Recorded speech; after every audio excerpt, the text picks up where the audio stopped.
Bismillahirrahmanirrahim. Assalamualaikum warahmatullahi wabarakatuh dan salam sejahtera. Hari ini untuk subjek pendidikan kesihatan, kita akan masuk tajuk kekeluargaan. Okey, minggu lepas kita belajar mengenai yang kesihatan mental, lepas tu gangguan emosi semua tu kan. Jadi hari ni kita nak masuk bab keluarga. Jadi untuk topik ini kamu perlu di akhir nanti kamu dapat menjelaskan kepentingan komunikasi dan masa berkualiti bersama-sama keluarga. Kenapa pentingnya komunikasi dengan masa berkeluarga ni? Dan keduanya kamu dapat menjana idea macam mana nak mengatasi ketegangan. Biasalah dalam keluarga mesti ada bergaduh-gaduh dan cara nak mengatasi nanti kamu akan dapat belajar, okey? Okey, di sini kamu akan tengok intro dia, kenapa dia masuk komunikasi berkesan. Komunikasi ni terbahagi kepada dua. Ya. Ada verbal dan bukan verbal. Dua-dua ni boleh jadi hal. Okey. Untuk verbal maknanya satu pihak bercakap, satu pihak lagi mendengar, macam kita tengah buat sekarang. Cikgu tengah bercakap, kamu tengah mendengar. Kalau bukan verbal pula daripada segi bahasa badan, ekspresi muka kan. Kalau kita menyampah ke orang ke, kita suka kat orang ke, kita boleh nampak daripada riak wajah dia tu. Kamu dah cukup besar lah untuk mengetahui benda tu. Okey. Jadi kita tengok pula, ni contoh, boleh baca nantilah. Ada kamu ada link. Allah. Okey.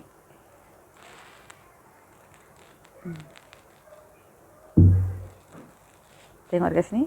Komunikasi keluarga yang cemerlang mempunyai kriteria tersendiri yang boleh dijadikan kayu ukur untuk memperkasakan institusi kekeluargaan. Maknanya kalau kamu nak mantapkan kekeluargaan kita, mesti ada satu komunikasi yang berkesan. Okey.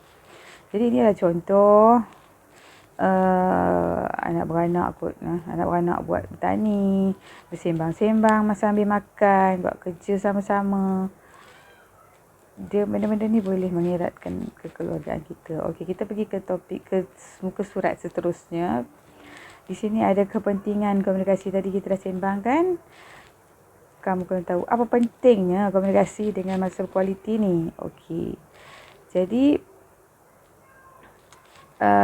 di sini kita nak tengok aktiviti yang boleh kita lakukan untuk nak mengeratkan. Okey, untuk nak mendapatkan komunikasi tadi dengan masa berkualiti bersama keluarga. Jadi di sini dia bagi contoh rekreasi. Okey, rekreasi kat sini, rekreasi. Tapi musim-musim bong ni tak boleh nak rekreasi kan.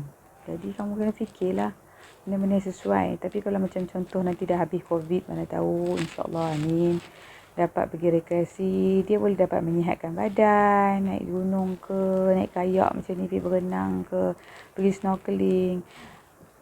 Dia dapat mengurangkan tekanan. Jadi kita berkumpul, bersembang-sembang tu dapat mengeratkan hubungan kekeluargaan. Okey. Dan cuba untuk mewujudkan masa yang berkualiti. Okey, kalau tak dapat rekreasi tadi, contoh kamu dapat main game sama-sama ke, atau bertani macam ni kalau minat bertani, tanam orkid ke, tanam apa. Masa kita buat aktiviti tu, kita dapat mewujudkan masa berkualiti bersama. Okey, sambil-sambil tolong-menolong tu. Merapatkan hubungan kekeluargaan.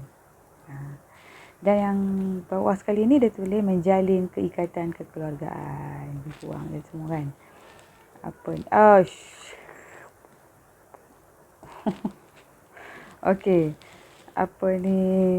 Aduh. Benda tadi. Okey. Melalui aktiviti ni sambil boleh gotong royong juga. Kalau kita dah tak ada sangat aktiviti, boleh tolong mak ayah bergotong royong, bersihkan halaman rumah, berkelah, masak, buat barbecue. Ampun seronok makan-makan, hilanglah semua masalah tu kan. Jadi sambil berseronok tu, kita dapat mendapatkan komunikasi yang berkesan dan ikatan pun semakin erat. Okey. Okey, kat tepi ni dia bagi kepentingan dia. mendidik ke arah kebaikan. Masa sembang-sembang ni, masa aktiviti ni, dapat bagi nasihat, teguran. Kadang-kadang remaja ni perlu kan nasihat dengan teguran ni. Pada orang yang makan garam lebih. Okey. Lepas tu menunjuk ajar tentang kekurangan dalam diri. Kita kena bila kita tahu ada kekurangan, kita boleh lah. Daripada nasihat tu kita boleh upgrade lah diri kita. Okey, kemudian dapat mendapatkan jurang antara generasi. Generasi muda boleh bersembang dengan generasi yang tua.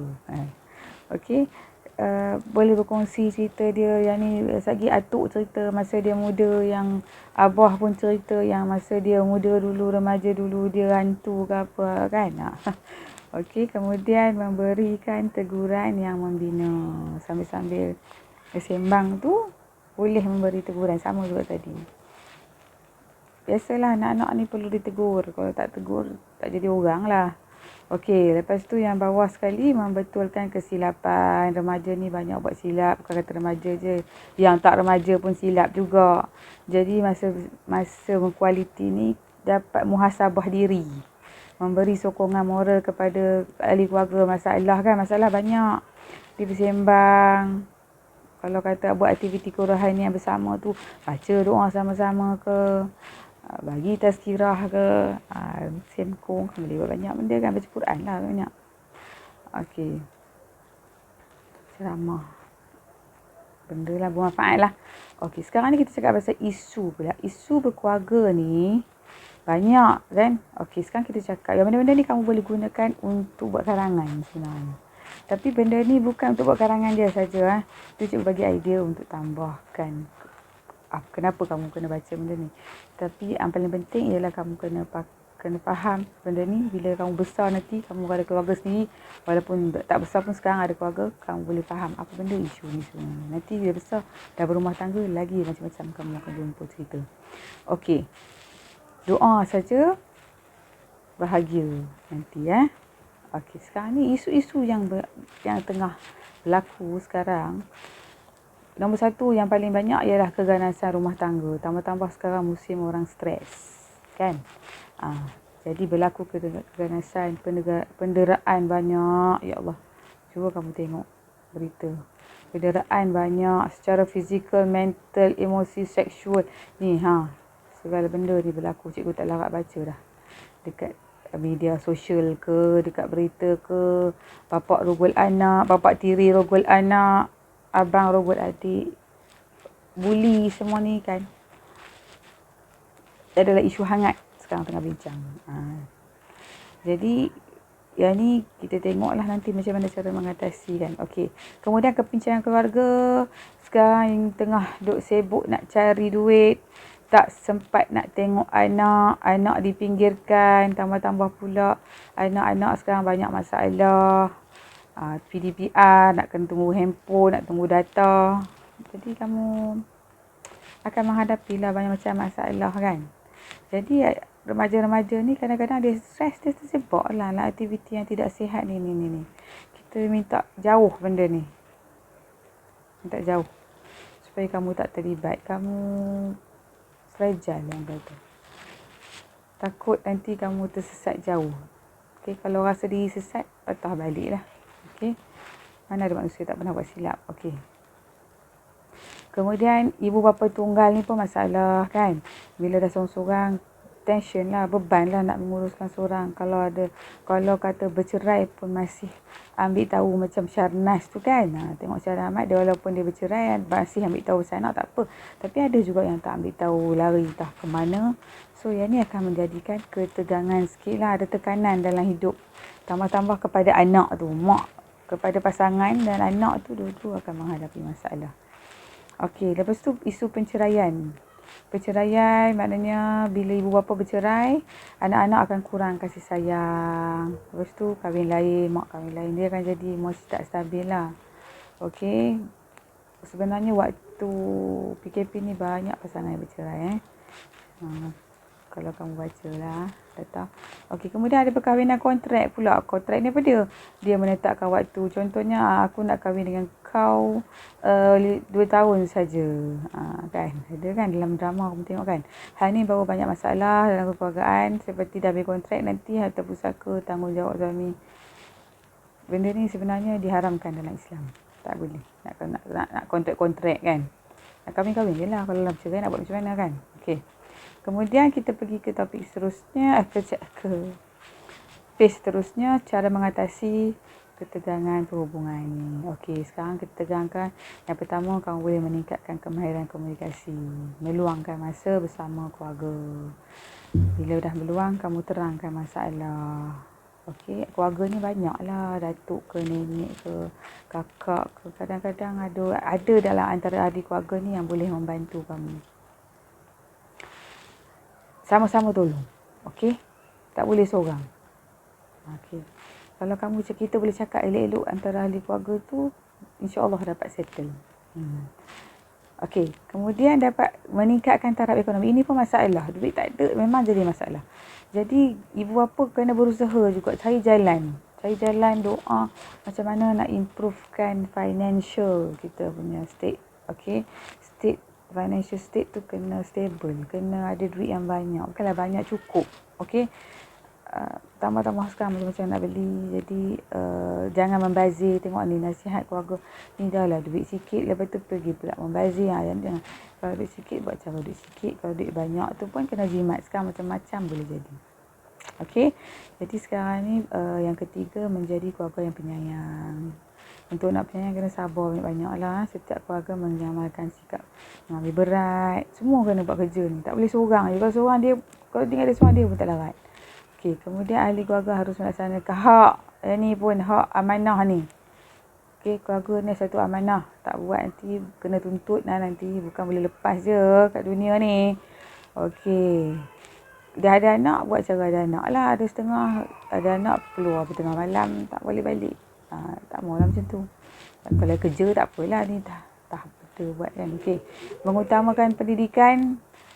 Yang ni pun sama. Pendidikan ni sangat penting. Bila kamu mengutamakan, kamu kena belajar. Bila belajar, adalah sikit ilmu yang untuk nak teruskan hidup ni kan.